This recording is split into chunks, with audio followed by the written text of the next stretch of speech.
नमस्कार, आदाब। एक और कदम, कदम दर कदम। मैं हूँ किश्वर अंजुम और आज बातें करेंगे हमारे बचपन की। हमारा बचपन यानी कि समझ लीजिए 1980। तो उस वक्त हमारे मनोरंजन का साधन कॉमिक्स होती थी, किताबें होती थी, खेल कूद होता था। आजकल के बच्चे तो ज़्यादातर मोबाइल में ही अपना वक्त गुजारते हैं। कुछ उनकी पढ़ाई की भी मजबूरियां रहती हैं। जब से ऑनलाइन क्लासेस हुई तो बच्चों को मोबाइल की एक तरह से आदत हो गई है और उनके लिए शायद आज के ज़माने में ज़रूरी भी है। उस बहस में नहीं पड़ती मैं, लेकिन हमारा बचपन तो कॉमिक्स में बीता।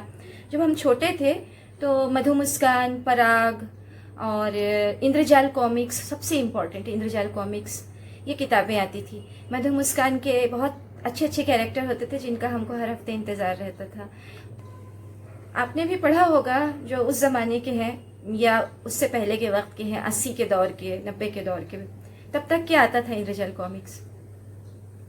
तो उस ज़माने में एक इंद्रजाल कॉमिक्स में कैरेक्टर था वेताल, यानी फैंटम का। याद है होगा ना। इसके अलावा मैंड्रेक, लोथार और सायर, फ्लैश गॉर्डन, बहादुर। वेताल का एक किस्सा था कि मैंने पढ़ा था। वेताल मुझे बहुत पसंद था, वेताल की कॉमिक्स, और बैठ जाती थी तो खाने पीने का भी होश नहीं रहता था। जब तक किताब पूरी ना हो जाए उठती नहीं थी।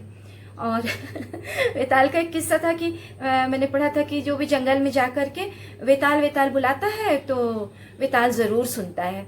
अब मुझे क्या मालूम कौन सा जंगल, डेंगाली के जंगलों की बात थी, तो मुझे क्या पता डेंगाली कहाँ है। और मैं तो छोटी थी, मुझे ये इतना एहसास नहीं था। वही 8-10 साल की उम्र की बच्ची थी। तो कभी कभी अम्मी नाराज़ हो जाए, गुस्सा बहुत आता था। छोटे भाई को नहीं संभालती थी तो गुस्सा करती थी। तो मैं सोचती थी कि मैं जाती हूँ जंगल और वेताल वेताल बुलाऊंगी और वेताल को बताऊंगी अम्मी मुझे डांटते हैं कि छोटे भाई को नहीं संभालती। एनीवे, तो वो तो खैर बचपने की बात थी।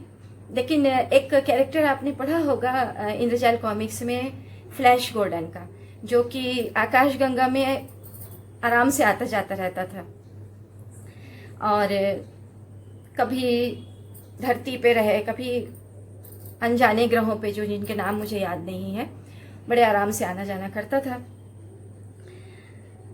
आजकल धरती पर फैली वहशतें देखकर मैं सोच रही थी कि अगर फ्लैश गॉर्डन हकीकी होते, एक कार्टून कैरेक्टर नहीं होते, तो उनसे पूछती मैं कि क्या कहकशां में होगा कोई मोहब्बत का सैयारा, जहां नफरत और हसद का न होगा कोई गुजारा। कहकशा यानी आकाशगंगा और सैयारा यानी ग्रह, है ना। तो चलिए आज सुनते हैं मेरी लिखी एक कहानी जिसका शीर्षक है उफ ये गर्मी।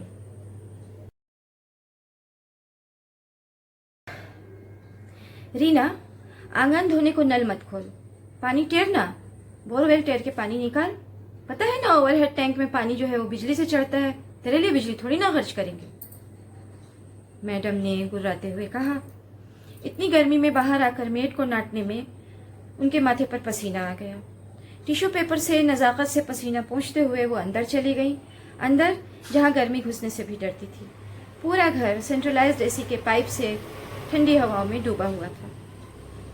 बाहर नक्श शिक तक पसीने में डूबी, अपने मेहनत के पसीने में डूबी रीना अपने दुबले पतले हाथों से पानी टेरने लगी। जरा भी आंगन सूखा रहता तो उसकी जान पर बनाती। घर पर ससुर और 2 बच्चों की जिम्मेदारी थी।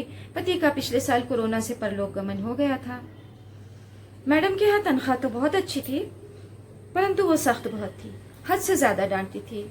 इतना कि उनकी कठोर वाणी से उपजा दर्द रीना की आंखों में पानी बनकर छलक उठता।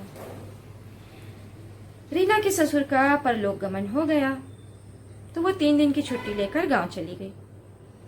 मैडम ने साफ कह दिया कि छुट्टी तो वो सिर्फ 1 दिन की देंगे, बाकी 2 दिन की तनख्वाह काट लेंगे। अब हुआ यह कि गर्मी के दिनों में बिजली की खपत बढ़ जाती है अक्सर करके, तो किसी मेजर फॉल्ट की वजह से शहर में 24 घंटे के लिए बिजली गुल हो गई। ओवरहेड टैंक में पानी खत्म हो गया। बिजली वापस आने में अभी बहुत समय था। दोपहर को बहुत ज़रूरत होने पर मैडम को पानी टेरना पड़ा। उनके टॉम को बहुत गर्मी लग रही थी और वो बेचैन हो रहा था। पानी टेरने से पस्त हुई मैडम बिना लाइट के इन्वर्टर के नीचे धीमे धीमे चलते पंखे में बैठी थी और पसीना पोंछ रही थी। उन्हें बहुत गुस्सा आ रहा था कि इस रीना के कारण उन्हें पानी के लिए मेहनत करनी पड़ी। इसकी तो 3 दिन की तनख्वाह काटूंगी। उनके गुस्से की गर्मी को इस सोच से थोड़ी ठंडक मिली। अभी शाम तक बिजली नहीं आनी थी, पर पसीना तो आता ही ना। अब पसीने को क्या पता कि वो मैडमों को नहीं आया करते। टिश्यू पेपर खत्म हो गए। नया पैकेट खुला और 8-10 पेपर शहीद हो गए। ये वाला पैकेट भी आधे से ज्यादा खत्म हो जाएगा। टिश्यू पेपर पेड़ की लुगदी से बनता है। लुगदी बनाने पेड़ काटना पड़ता है। पेड़ काटने से बारिश कम होती है और बारिश कम होने से गर्मी बढ़ जाती है। सब कुछ समानुपाती है। गर्मी ज्यादा होती है तो मैडम को बहुत तकलीफ होती है और वो दिन भर एसी चलाती हैं। दिन भर एसी चलाने से बिजली का ज्यादा उपयोग होता है। अब बिजली का ज्यादा उपयोग उत्पादन और उपभोग में असंतुलन ला दे तो मैडम को ही तो तकलीफ होगी ना। रीना को क्यों होगी भला परेशानी? कभी एसी देखी है वो? अब देखिए ना, ससुर मरा तो शहर में, क्रियाक्रम भी यही हुआ, फिर बाकी के संस्कार करने गांव जाने की क्या जरूरत?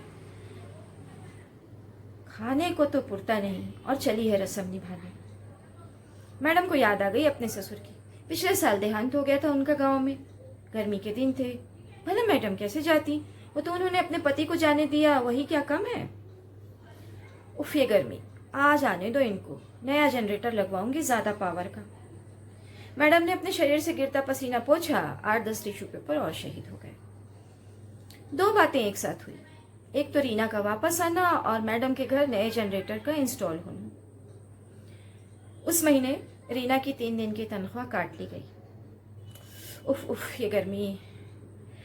धूप में पानी टेरने से मैडम को जो तकलीफ हुई थी वो माफी के लायक तो हरगिज नहीं थी ना।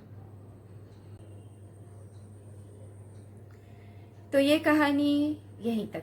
बताइएगा ज़रूर आपको कहानी कैसी लगी, और अगर कोई सुधार चाहते हैं तो वो भी ज़रूर बताइएगा। ये है कदम दर कदम। मैं हूँ किश्वर अंजुम। अगले हफ्ते फिर से आपसे मुलाकात होगी। तब तक के लिए अपना बहुत सारा ख्याल रखिएगा। नमस्कार।